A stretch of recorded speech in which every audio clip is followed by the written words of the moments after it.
Bienvenidos a 20 de noviembre. Aquí puro cártel Chiapas, puro Caibil. Pinches Sinaloa, a chingar a su madre. A chingar a su madre, Sinaloa.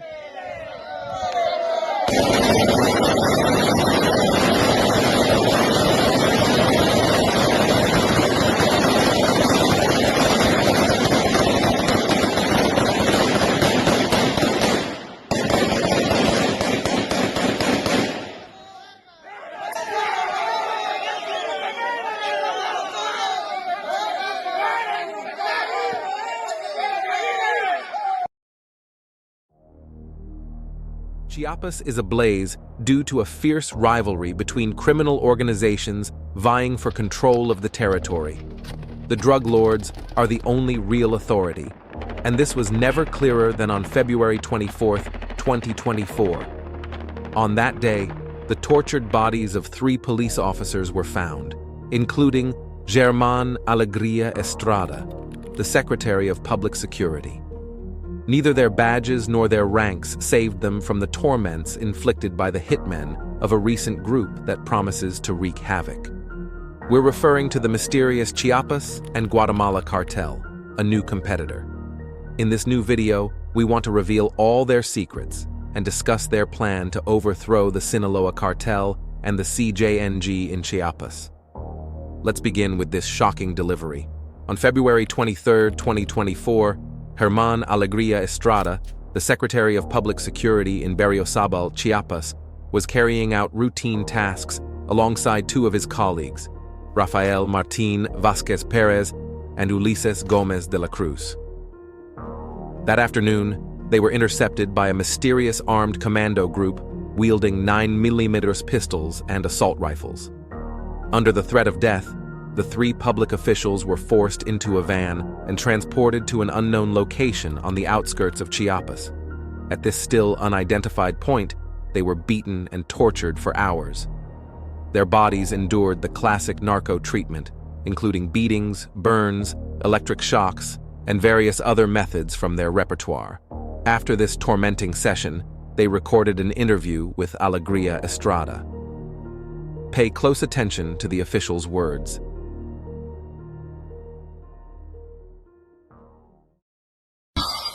¿Qué mensaje le mandas a la gente? Pues que la piensen, no está fácil. Nos prometieron muchas cosas y nos han cumplido poco. No vale la pena apoyar a esa gente que viene de otros estados, porque si la pierden, la guerra, se regresan a su estado y se acabó el problema. The images are extremely harsh. A law enforcement officer kneeling on the ground, frightened and aware that these are their last moments of life. There is no hope when you fall into the clutches of drug cartel hitmen, even less so if you are a presumed representative of justice. The people Alegría Estrada refers to are the cartels that come from Sinaloa and Jalisco to dominate Chiapas, using a combination of shock forces and illegal dealings with authorities. The message is simple. These organizations destroy the region, target civilians, and turn the streets into blood-soaked battlegrounds. If their incursion doesn't yield results, they simply retreat to their home turf. In the recording, Alegría Estrada also accused municipal officials and secretaries of being alleged allies of Sinaloa and Jalisco in their attempts to establish their businesses in the area. For example, the officer explained on camera that in the municipality of Comitán, the main ally of the Sinaloa cartel would be Mayor Mario Guillén Domínguez, known as Señor Fox. Additionally, Alegría Estrada admitted to being part of this corrupt network in exchange for significant sums of money.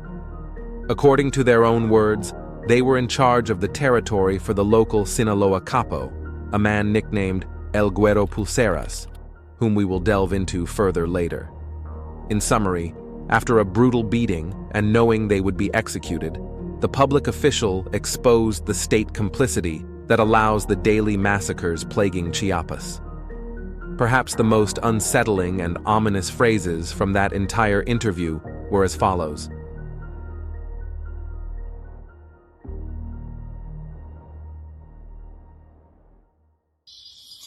En sí hay pocos sicarios, todos los jales lo hacemos nosotros.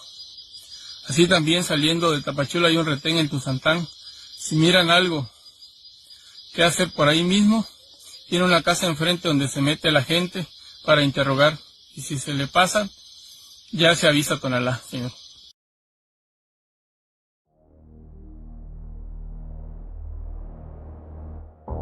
More or less, the man admitted that those carrying out the murders pointed out by the drug cartel are the very police officers themselves. It's the uniformed officers who take on the role of hitmen at the orders of the Sinaloa and Jalisco cartel leaders. This seems like a detail lifted from a dystopian tale where security agencies are infiltrated by organized crime to the extent that officers become killers. But it's not fiction.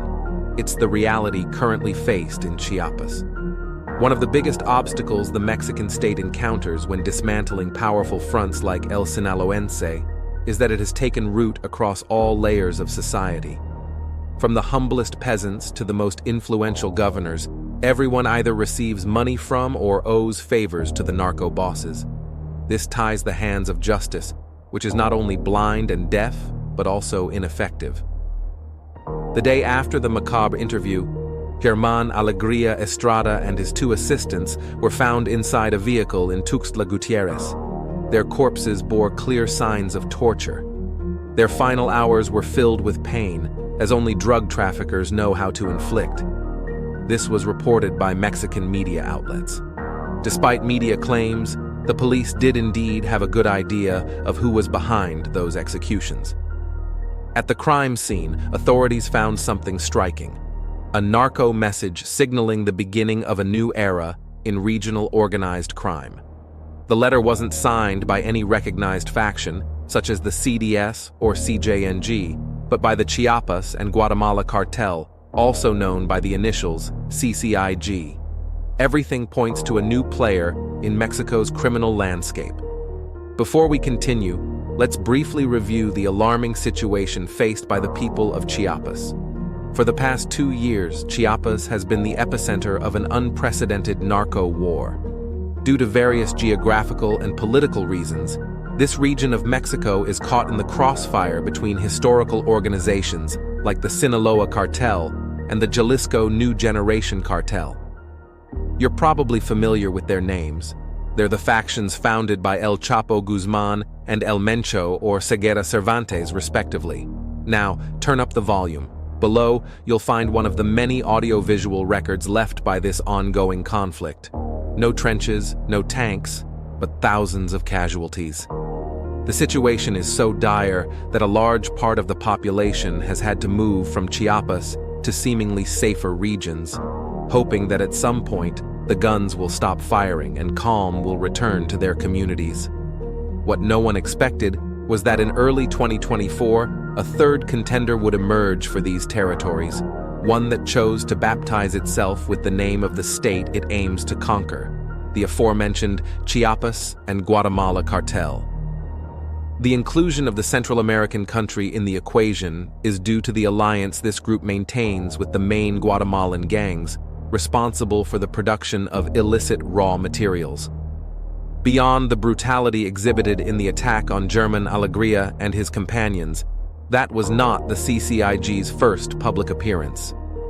In January 2024, the group made itself known through several attacks signed with its name. Simultaneously, in those assaults, they identified their rivals and outlined their main objectives. Just in case it wasn't clear, the hitmen of this organization filmed a video in which they named some of their mortal enemies. With their faces covered and bodies protected by bulletproof vests, assault rifles in hand, the Chiapas and Guatemala cartel presents itself as a force to be feared.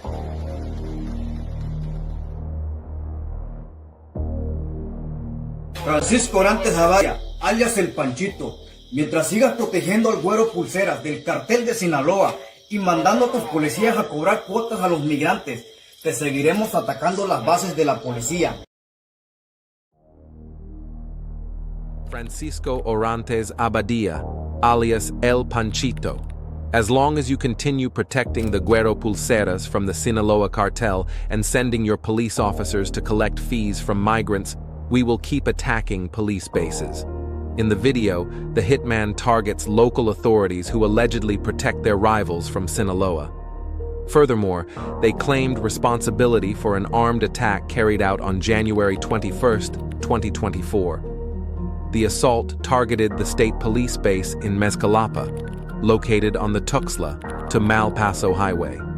This offensive was a warning to the state's Deputy Secretary of Public Security, accused of providing protection to Sinaloan criminals.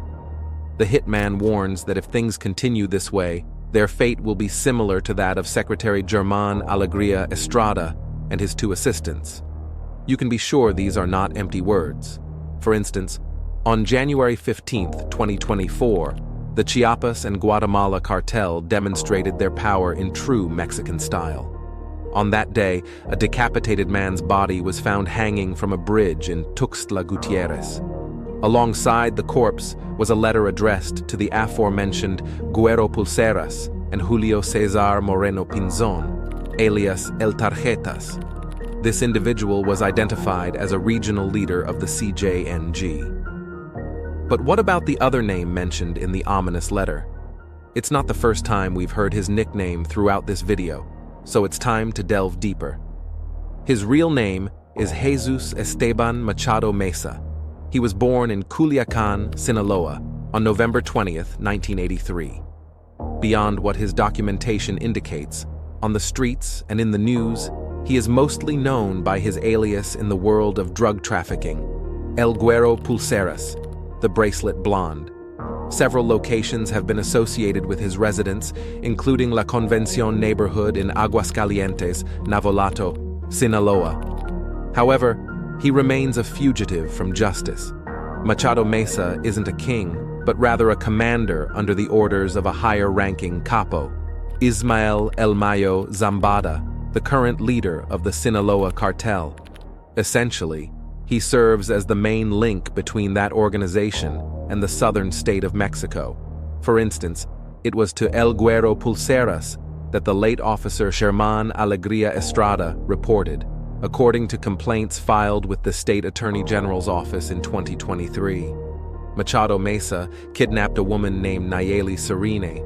The purpose was to pressure her partner, a significant local drug trafficker, into revealing sensitive information about a landowner in Chiapas allied with the Jalisco cartel. New Generation, little by little, hunted down all the CJNG, Jalisco New Generation cartel, references in the Sinaloa Plaza. The mission seems to have been successful, as in September 2023, the locals welcomed a CDS, Sinaloa cartel convoy with songs and applause. El Guero Pulseras wasn't always so powerful. In fact, his status is relatively recent. He became the leader after his predecessor, Ramon Gilberto Rivera, alias El Jr., betrayed Mayo Zambada by threatening to take over the business without being accountable. It was a serious mistake, and on June 7, 2021, El Guero Pulseras was executed, leaving Machado Mesa as the top boss in the region. Why does everyone want to plant their flag there? Chiapas has been a strategic point for the Sinaloa cartel for several years, as it is one of the main transit points for cocaine coming from South America. From there, routes extend to Guatemala and Colombia, creating an illicit trade network that generates multi-million-dollar profits. Furthermore, Chiapas is an area of interest for migrant trafficking and hydrocarbon theft, two smaller-scale businesses that are of significant importance to the Sinaloa cartel's economy. According to journalistic sources, in order to solidify control over the state, El Mayo Zambada allegedly bribed officials of the current governor of Chiapas, who is also a personal friend of President Andrés Manuel López Obrador and the brother-in-law of Adán Augusto, the former Secretary of the Interior. In essence, a mortal threat against Guero Pulseras is equivalent to declaring war not only on the Sinaloa front, but also on the state itself, as they are close partners who share profits. Now that you have a better understanding of the context and the participants in this open war, let's revisit the early days of 2024 to review the activities of the newly formed Sinaloa cartel and Guatemala. On the morning of January 27, 2024, several people were passing by the vicinity of San Pedro Buenavista Central Park. It was 7 a.m., and the workday was in full swing. It seemed like any other day until pedestrians noticed something unusual on the side of the street. There was a black Toyota pickup truck. The vehicle was parked without any occupants on board. When curious onlookers approached the car, they made a horrifying discovery. Inside was a bound and blanket-wrapped body. Immediately, an anonymous call was made to 911. Officers arrived within minutes and confirmed the neighbors' suspicions. It was a man with evident signs of beatings and torture. His body bore marks and bruises, the unmistakable signature of Mexican organized crime. When sicarios, hitmen, capture a target, they first have fun with it before delivering the final blow. In addition to the gruesome find of the body, there was another interesting detail at the back of the vehicle.